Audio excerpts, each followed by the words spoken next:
optimistically, you and I hope that America will be the first truly multiracial society in the history of the world that's worked. So we won't look anywhere like the ancestors, but it won't matter because we'll be united by a shared ideology, commitment to constitutional government.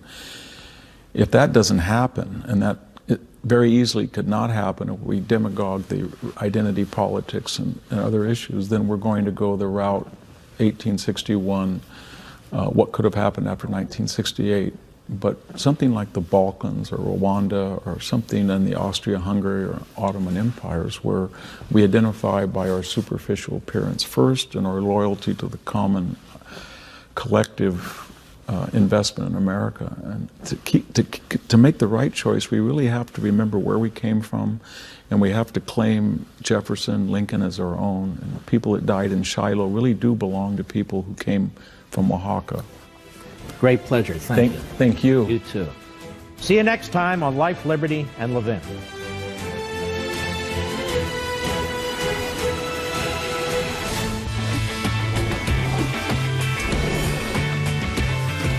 Welcome to Waters World. I'm Jesse Waters. The migrant caravan arriving at the U.S. border and tensions rising as they try to gain access to our country, whether through asylum or just by crossing illegally.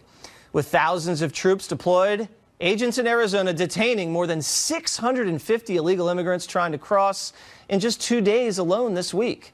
One migrant, a Honduran named Henry Salinas, told reporters he plans to overwhelm border agents, going on to say, quote, "It's going to be all against one, one against all of Central America against one, and one against Central America.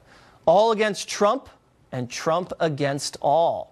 Joining me now, conservative columnist Ann Coulter. She's the author of Resistance is Futile.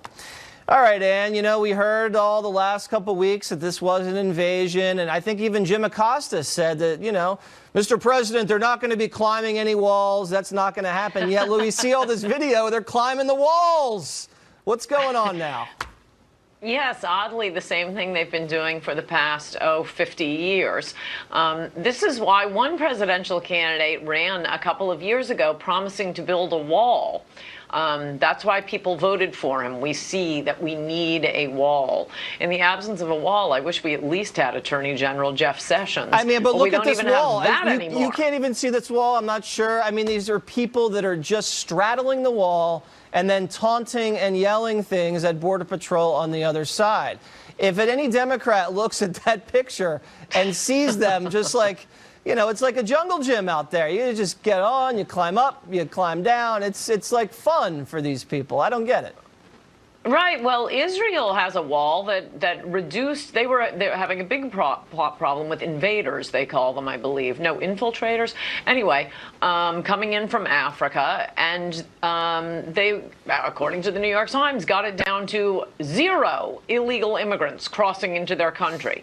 The wall goes very deep down. You don't have to worry about tunnels. Apparently, the old "show me a wall, I'll show you a ladder." The Israelis didn't believe that, so they built a wall, and it's actually working. Isn't Maybe it funny we could get them to build our wall. Yeah, every time you hear the Democrats, it's always, walls don't work. Walls don't work. And then you see walls all over the rest of the world working to stop people that they don't want coming in here. It's the craziest thing. It's like the left perseverating something like, wheels don't work. Buckets don't work. They've worked for thousands of years. Yeah, yet they're the ones driving the cars all over the place. So what's going to happen? You have actually now troops at the border. You have Mattis, who is at the border, who says we don't do stunts. They continue to come up. Some of the people that have reached Tijuana got there first. I guess they're just a little bit more athletic. But the caravan is coming. More caravans are coming. What do you see happening when the clash occurs and you have the actual 7,000, 8,000, 9,000 strong caravan actually getting to the border? What do you see happening then? There will be 10,000 ACLU lawyers there to hand them their forms of what they're supposed to say to request asylum, assigning them an attorney, showing them how to collect government benefits. No, I mean, this is great, and I wish you would cover this every week, Jesse, because this has been going on for 50 years. This is why voters wanted a wall. That's the only thing that will ultimately work. We do have another omnibus bill coming up, and Trump has threatened to veto it if he doesn't get funding for his wall, which, again, he doesn't need, but there's no one in the White House. Who hired all those people in the White House? No one in the White House to tell him, you don't need Congress to build your wall. You're the commander-in-chief. Just build it.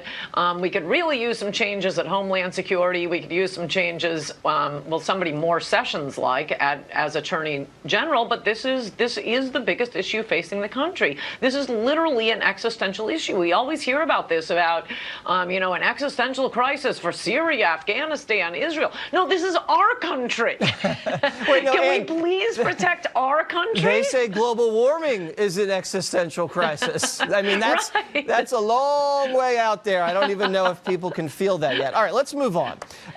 Kamala Harris, the young senator out there in California, she actually compared ICE agents to the KKK. Listen to this exchange on Capitol Hill.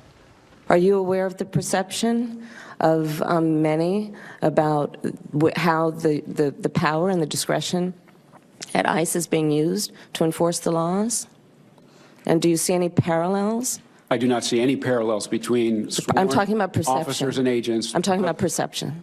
I do not see a parallel between what is constitutionally mandated as it relates to enforcing the law. Are you aware that there's a perception? I see no. Are you aware that there's a that perception? puts ICE in the same category as the KKK? Is that what you're asking me? No, I'm very specific about what I'm asking you. Are you aware that there's a perception that ICE is administering its power in a way that is causing fear and intimidation, particularly among immigrants, and specifically among immigrants coming from Mexico and Central America? Are you aware of that perception? I do not see a parallel between the power and the authority that ICE has to do its job and the agents and officers who do it professionally and excellently with lots of compassion. All right, that was Ronald Vitiello, President Trump's nominee to head ICE. Totally irresponsible for the senator to say, it's just like saying, well, Democrats are crazy. Well, no, they're not. Well, no, there's a perception that Democrats are crazy. Come on, what is she doing? No, I know. Yes, there's a perception created by you, Kamala, and your fellow Democrats. Exactly. It's outrageous. It's unbelievable. It's disgusting. I ought to be outraged, but I can't help it. It makes me laugh. This is the left in the Trump era. They've lost their minds. This is why they can't effectively oppose Trump, and resistance is futile. Everything has to be Nazi, white supremacist, white nationalist, KKK. All they do, I mean, what does that even mean? There are no Nazis. No, Trump is not Hitler, though yes, killing 6 million Jews and tweeting a lot. Very similar, I'm sure, in the eyes of a liberal. Peter Brimelow runs an immigration website which is basically Trump's position on immigration, except without the grammatical errors. And the New York Times just starts casually referring to an immigration website. It's just about immigration as white nationalist. Peter Brimelow, well, he doesn't call himself a white nationalist. It's just, this is the left calling our side a poopy head. They just want to call us names. Well, I don't know who Peter is, but I do know that the Ku Klux Klan terrorized the South for many, many years and was responsible for hanging African-American people all over the place and burning crosses and intimidating people, and they eventually were eradicated. I just don't see the parallel, by Republicans. I don't see the parallel between ICE agents going after drug traffickers, going after human traffickers, going after criminal aliens that have broken our laws and trying to get them deported out of this country. There is no parallel at all. Well, also to prevent them from undermining the wages of African Americans. I mean, those are the people in America who are being the one demographic group that's, and I suppose some also Hispanic Americans, who are being hurt the most. And they have the audacity to bring up the Klan. Also, I know a lot of people on our side get sick of Democrats are the real racists. But look, it is an historical fact that the Klan was an outgrowth of the Democratic Party. They often had overlapping membership, and originally the Klan was formed to terrorize Republicans who were going down to the South to make sure black people were voting. Yeah, everybody needs to learn more history in this country.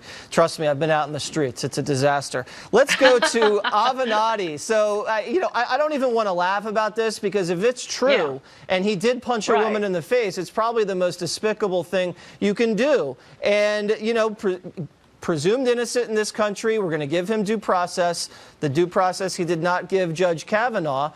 But it is kind of ironic that he's now saying, don't believe women. I was set up. This is the exact opposite of what he was saying in August and September. True, but I would not put him in the same camp with Kavanaugh. I mean, women absolutely were coming not. Forward It's just with the recovered theoretically, memories, no evidence. No, and you're right. I ran into a TMZ cameraman yesterday on the street, and he asked me, why hasn't Trump tweeted anything about Michael Avenatti? And I said, well, because a girl got beaten up. I mean, it's not something you can really, unless you're me, you can't really. But yeah, probably a lot of conservatives did have a slight smile curl their lips on this. But he's toast TMZ, now, right? I mean, isn't he toast I do want to, in terms of politics? CNN's not going to book him. MSNBC's not going to book him. The Democratic Party in Vermont, they canceled his appearance. I mean, I do want to say this is going to leave a huge hole in the MSNBC schedule, because for months you could not turn on TV without seeing. But I also do want to give credit to TMZ, which has apparently paid off every doorman in the greater Los Angeles area. I mean, their reporting is pretty specific, that with him running into the building afterwards and saying, she hit me first. That's a new one. I mean, yeah, that's not going to hold up in the courtroom. Not at all. I mean, TMZ, they're wired all over that city. They got everybody on lockdown. They're just, it's an amazing organization, and I can't believe they beat everybody to the punch. Sneaky Snipes, Broward County. So Sneaky Snipes is overseeing this thing, and, they had all this recount and all that. Well, she purposely missed the deadline, because when they finished the count, Scott, the Republican, was up. So she added a few votes at the end, and then that delegitimizes the recount, so they have to go with the original count. So now the Democrat added a few votes. Total chaos, but she thinks she's doing a great job, Ann. Well, I happened to be on site here in Florida for some real reporting. I was talking to a couple of people who spent a few hours there looking at the ballots. And one thing you should always know, I mean, for one thing, all of the reporting on the biggest story of the year has to be done by just random Republicans who are willing to donate their time. I love these news organizations sitting back and saying, well, they say there's cheating, but they have no evidence. Yeah, no Trump evidence. has no evidence. Hey, I have an idea. Do you guys have any reporters you could send? I wonder. No, that could be a good idea. They just call up Southern Poverty Law Center and say, oh no, an expert told us there's never any cheating. There's never vote fraud. Don't worry, you can take it from the Southern Poverty Law Center. What they're doing, as is often the case in these, is the same thing over and over again. The overvotes and undervotes. This is where a person, I mean, you can cancel out your own ballot. You vote for one guy, decide, I don't really care. You vote for two. Okay. You didn't vote for anyone because you voted for both. You know what? I think I just saw a picture the other day. I saw a picture of a ballot in Broward County, and someone checks the box for Nelson. I even think we might even have it. And then they check the box for Scott. Look, there it is on the screen. Okay, so first of all, I have to say, I know you're a Florida resident sometimes during the year, but Ann, you people down there, I mean, it's not that hard. What are you guys doing? It's like filling out a bubble. And by the way, keep this in mind whenever you hear sneering elitist liberals talking about what idiots Republicans are. I notice these are all in Democratic precincts. At least our voters know how to fill out a ballot. That's true. The undervotes are where they examine a ballot where the voter voter didn't vote for a candidate at all, which is very common. The Nelson Scott election. Why? Because I would guess Andrew Gillum was running. He's like Florida's Obama. Probably a lot of African Americans went in, voted for the black candidate, and left. It's not that surprising, but for whatever reason, Gillum got more votes than Nelson did. Gillum running for governor, right. The two Democrats, Nelson for Senate. But what they did, and I think they're trying to do now, the Republicans better stop them, what they did in the Minnesota election that elected cheater Al Franken was that they would say, look, this ballot, they voted for Obama. Well, surely they meant to vote for Franken. Exactly. We're going to count that as a vote for Franken. Exactly. No! You know what they're doing? Yeah. They think they know the intention. The will of the voter. They can somehow, through ESP, divine whatever the intention was. All right, Ann, I got to run. It was great talking to you, and hopefully we'll see you around in the coming weeks. See you soon. All right, coming up, a tormented Monica Lewinsky reveals never-before-heard details of her affair with Bill Clinton. And an epic outburst in the skies when a woman is denied her wine. Watch this. Joining me now, the founder of Turning Point USA, Charlie Kirk, and Democratic strategist Kelly Grace Gibson. All right, Kelly Grace, I hear Democrats all the time say how powerful and successful Speaker Pelosi is. When she did have the gavel last time, she almost lost it back immediately. I mean, there was a huge wave after she controlled things because she overreached and went far left on things like Obamacare. How do you know that's not going to happen again? Well, you don't know it's not going to happen again, but what we do know about Speaker Pelosi is that she championed a ton of bipartisan legislation to make college more affordable people and to have job incentives for clean energy. She has, in her tenure, has raised over $700 million for the Democrats. Is college more affordable because of Nancy Pelosi? Well, yeah, because of that piece of bipartisan legislation, there's more access to grants and Pell Grants for college scholarships. So yeah, but will she reach? Yeah. Will people come after the job? Yeah. But Nancy Pelosi is a powerful woman that knows how to make herself relevant. Yeah, Charlie, do you think Nancy's looking at who's voting against her? I mean, she can be vindictive, as all powerful leaders can be. If you vote against Nancy, you're going to probably get shut out of any sort of leadership position. Not only that, I mean, look, she rules with an iron fist. You lose your parking spot, you lose your key card, you lose the perks and the access to the cocktail parties. No perks. It's either you are perks. Totally cut out. You vote against Pelosi, no perks.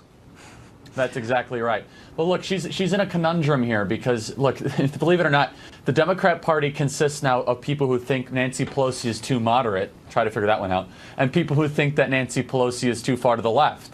And this is going to be a big challenge for her. So you have the Alexandria Ocasio-Cortez, who basically wants to give everything away for free. And then you have some of these people that are trying to bring back the Blue Dog Democrats. And she's got to find some way to reconcile it. Yeah, but hey, they're going to have to straddle the more that. she's on TV, the better. Yeah, no, I know Republicans love her. She definitely raises a lot of money for the right. You brought up Ocasio-Cortez. One of the first things she did, Kelly, was stage a sit-in and a protest about green stuff in Nancy Pelosi's office. Let's take a look at this. I mean, she's, running around with drum circles in the Capitol, dancing around and high-fiving people. This is the first thing she did when she came to Washington was to protest outside of Pelosi's office. This is going to be a big headache for the speaker or potential speaker. She's delivering on her campaign promises from when she was running Alexandria Ocasio-Cortez. She promised she would support new leadership, and she'll support new leadership. The reality of Nancy Pelosi is she's been doing it for so long, and her tenure is such that she knows how to make the deals. She knows how to create the coalition. So I think that new conversation about leadership is important, but what Speaker Pelosi has done for our party is significant, and it should be realized in this effort to talk about maybe new leadership. I mean, she's a significant woman of power, and that will serve her well, I think, in this process. Yeah, well, another woman, I think Congresswoman Fudge wants the top spot. I just hope she gets it because Trump's going to have a field day with that nickname. Pelosi was talking about Al Sharpton. Charlie, listen and react to what Pelosi said about Al Sharpton. Roll it. Thank you for helping take back America. People all over the place are calling me, writing on the airports here, there. Thank you for saving America. I give those thanks to you. Thank you for saving America. Reverend Sharpton, thank you for saving America. Well, Charlie, if Sharpton saved America, we're doomed. Well, my goodness. I mean, look, I've had my own back and forth with Reverend Al Sharpton just a couple weeks ago. He insulted over 400 young black conservatives that we brought to the White House. and said some horrible, horrible things about them. But look, for her to think that that guy has any sort of moral stature, to think that he saved anything except his own career by exploiting communities around fear and division. By the way, the IRS called Reverend Al. You still owe some money. But look, if these are the cast of characters in the clown show that the Democrats want to parade around, 2020 is just right around the corner. And, soon-be Speaker Pelosi, sure hope she wins, because it's going to do nothing but help us conservatives and Republicans. Yeah, I mean, it might have been a wave election. That just might mean that Pelosi can wave goodbye to the majority in 2 years. All right, Kelly, there's a report in Axios, and they do a nice job over there, about 85 potential investigations of the Trump administration and Republicans.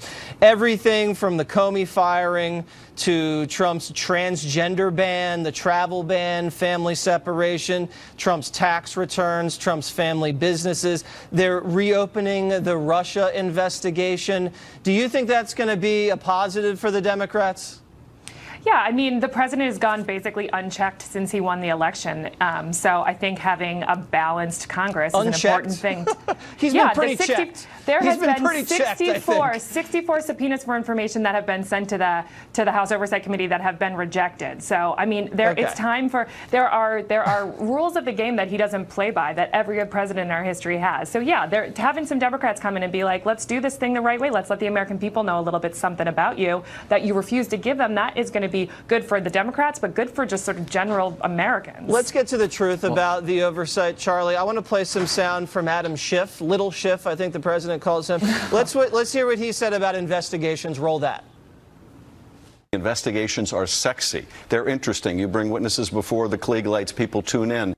Sexy investigations, I think that's what the Democrats are all about. There's nothing sexy about an investigation. Well, look, first of all, this idea of unchecked. First of all, you have these judges from Hawaii blocking everything that he does, that he tries to do on immigration, on complete and total baseless rulings. That's number one. Number two, unchecked. This is the most transparent president in American history. Why? Because the media monitors him more than any other president that's ever been in office. I mean, you have platoons of these agenda-driven journalists from the Washington Post, the New York Times, that follow every single move that he makes. So this idea that he's been unchecked is ridiculous, not to mention the amount of freedom of information requests that these left-wing activist groups have been burdening this White House and this president with are unbelievable. And you know what, Mr. Schiff, if you're so into investigations, finish the investigation into what the FBI did and did not do leading into President Trump's surprise victory with all the deep state activity that has proven to be true thanks to Devin Nunes. I bet he's going to shut it down day one. All right, Kelly, 30 seconds, last word, go. That it's part of our government's job to have checks and balances, and I think having a more balanced government is going to be a good thing. It's not the media's job. The media's job is to give the American people the information they want to have about their leaders. Donald Trump blocks that every chance he has, including this most recent ploy with the 5,000 homes are destroyed, and more than 1,000 people are still unaccounted for. Florida Governor Rick Scott will be the next state's governor. Incumbent Democrat Bill Nelson conceding to his GOP challenger earlier today, just after the noon deadline for a manual vote recount. The recount showed Scott leading by about 10,000 votes. Senator Nelson said in a videotaped statement that serving the people of Florida was a rewarding and humbling experience. I'm Lauren Green. Now back to Water's World. And for all your headlines, log on to foxnews.com. How many of you want Hillary Clinton to run for president in 2020? Go. Democrats may be done with Hillary, but have no heir apparent to the party's nomination in 2020. A new Politico poll shows Biden, Bernie, and Beto, for now, leading the dozens of Democrats mulling a White House run. Brian Kilmeade has some thoughts on that. He's co-host of Fox and Friends and the author of the New York Times bestseller, Andrew Jackson and the Miracle of New Orleans, which is now out in paperback. Let's just take on Hillary for a second. I mean, no charisma. She's aging. She's fainting. The donors are probably going to have alligator arms. They're not going to double down on another loser. Husband's lost the fastball. What do you think? I don't think it's possible. I know Mark Penn wrote that column, and he does know the Clintons very well, even though he's on the outs with them right now. He's probably one of the best guests you can have because he doesn't have a horse in the race, but he's got great insight on the Clintons and what's going on. And I believe that she's going to be a player. If a Democrat wins, I look for her to have a prominent spot. But there's no way she could put up with the rigors. I mean, have you seen her in many book tours? She can't keep up. Are you saying she doesn't have the strength or the stamina to run for president for a third time? No question, nor the message. And I don't think they'll have the heart to go back to her, and I don't think anyone will have a problem telling her to go home. Okay, all right, so Biden now, and he's leading the pack by a significant margin. He's at 26%. I mean, he was at 1% the last couple times he ran for president. He'd have to leech off the Obama donor list. He's kind of a relic, in my opinion. Do you think he has a shot? 77 years old, absolutely not. The biggest fallacy is that Joe Biden is this guy coming along at the perfect time. Now's his time. No. For the last 4 years of the Obama administration, you didn't see much because we saw the first 4 years. Because when you don't give him a script and you let him go, he embarrassed He's President not Obama. disciplined. No discipline. The working class thing is a bit of an act. I think he gets carried away with himself. I think he'll be destroyed and eaten up by President Trump. And here's the thing. The person that's going to beat President Trump is somebody that's not going to go directly at him. Okay, well, that brings kill him with charm. That brings us to O'Rourke. Now, O'Rourke, I'm not sure he's got the sharp elbows. I think if he was running, he'd probably play nice in the Democratic primary. He didn't really go for the jugular against Ted Cruz, but he's so untested. Yes, he could raise a lot of money from small donors, but on a national level, do you think he's got a shot? Oh, listen, I think he's got a couple of things going for him. He's got the charisma, charm, and likability. He's already got $36 to $50 million. Are you charmed by him? Who you talk to? Personally, not charmed, but we can both respect people that are good on camera, that are very comfortable in their own skin. Yes, he's very comfortable. My problem is he's way too far to the left. And as been brought up before, he could have taken Ted Cruz if he was moderate. But his policies were way out there. He said kneeling for the anthem was patriotic in Texas. Right. That was a big mistake. Okay, speaking of too far to the left, Sanders. Now, Sanders is performing pretty well. He's at 19% in this poll. But I feel like his moment was last time. I don't think And the power brokers in the Democratic Party, they're not going to let him take the nomination. Jesse, how would you feel about this? You're in a party that's not the Democratic Party isn't necessarily your party. I got to look more into your background and Google you and see if you're there. But he doesn't want to be a Democrat. He was asked again, are you a Democratic? You a part of the Democratic Party? He said no. So he wants to go win a nomination at a party. And look at his hair, Brian. Look at his hair. Right. Can you run for president with hair like that? He's not happy. He's too old. He's a socialist. Pick one of the three. Okay. He's shot. All right. Let's go to Elizabeth Warren quickly. I think she's toast. She totally imploded. You? Regional candidate at best. Smart. But I don't think by any chance she goes through Middle America, even the West Coast. I think the one that's interesting is Kamala Harris. She's got to get happy. She's got to talk more. She's not likable. She's too quiet. I don't think she's likable. I think she's young, she's attractive, female, African-American. She can raise a lot of money in California. But there's something that's, like you said, O'Rourke was charming. I don't see her as charming. Here's not charming because we haven't seen enough of her. We only see in the attack mode. But I would say this. The person that could beat Trump, it's not going to be who's going to out-tough Trump. You don't go directly at him. Point out the thing he does well and say how you're going to be different. Do not punch back. He does not like being the bully. He likes being the one that avenges. If you don't let him avenge, you say, he's turning around the economy. He's got a great personal story. I appreciate his family, but this is how I'm different. That's the combination that will keep the Trump people down, and it'll keep Donald Trump from punching first. He doesn't like punching first. All right, he's a counterpuncher. Brian Kilmeade, also a counterpuncher. Go buy his book. Up next, Diamond and Silk on Sneaky Snipes and Avenatti. Wow. Right back. I had to bust up the silence. I remember looking out the window and thinking that the only way to fix this was to kill myself, was to jump out the window. And I felt terrible. I was scared, and I was mortified and afraid of what this was going to do to my family. And, you know, I still was in love with Bill at the time. So I felt really responsible. Here to react to Diamond and Silk. All right, ladies, I mean, it's a pretty powerful exposition by Monica Lewinsky. Obviously, it took a real toll on her emotionally at the time. She's still kind of reeling from that, apparently. What do you guys think about how that whole thing went down and now is resurfacing? Well, you know, first of all, I think that she was taken advantage of by an older man, a powerful older man named Bill Clinton. I'm so happy to see her and hear her tell her story. Sometimes you have to get that out to set yourself free. So I'm happy she's able to tell her story, and whoever agree. If they don't, they don't. But her story do need to be told. That's right. Not only tell her story, but tell her truth about it. Right. Yeah, I mean, listen, it was a very tough time in the 90s for the country. Everybody struggled with that, and it really divided the nation. And if you look back on that now, if that had happened today with the Me Too movement, it would have gone a completely different way. All right, let's get to Michael Avenatti. You know, the lawyer representing Stormy Daniels kind of skyrocketed to fame with that, and now has allegedly punched a woman in the face. He was booked on charges, and the woman's face was bruised and battered. Here's what he said when he came out of the jail. I have never struck a woman. I never will strike a woman. I have been an advocate for women's rights my entire career, and I'm going to continue to be an advocate. I am not going to be intimidated from stopping what I am doing. I am looking forward to a full investigation, at which point I am confident that I will be fully exonerated. I also want to thank everyone for their support that has reached out. You know my character. So, listen, he's innocent until proven guilty. That's the way we do things here in America. He didn't give Judge Kavanaugh that kind of deference. But the bottom line is, if he is guilty and he actually punched some woman, allegedly he told TMZ that she hit me first. She hit me first is not a very good presidential campaign slogan. I think this guy's toast. He's probably going to go bankrupt.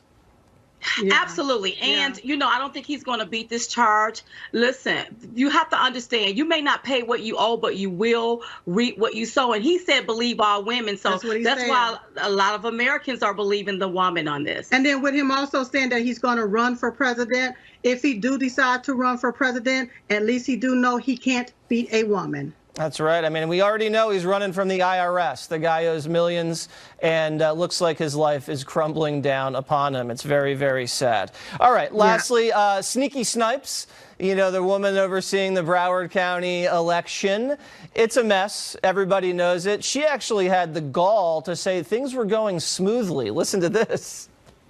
I'd like to call to your attention that this midterm election, in addition to running very smoothly, was one of the most highly participated midterm elections probably that we've had in 20 years or more.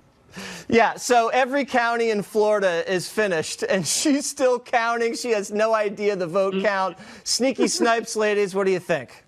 Listen, I think she has a vacuous mindset. Not only that, you have to understand this is just a rehearsal for the Art of the Steal in 2020. Oh, the Art of the Steal. Wow. Art of the Steal in 2020. This is what they're trying to do. Yeah. And shame on her for starting this whole fiasco. And it has us all questioning the integrity of an election. I think when DeSantis becomes sworn in as governor, he need to first fire her, and she need to be prosecuted to the full extent of the law. That's right. And her initials represent what's going on in Florida very clearly. BS. Okay. All right, ladies. Great talking to you as always. Go check them out. They're on tour, and they got the movie out and everything. All right. Up next, the tough questions for a change that I'm going to be answering. Waters World gets quizzed on Fox Nation. Right back.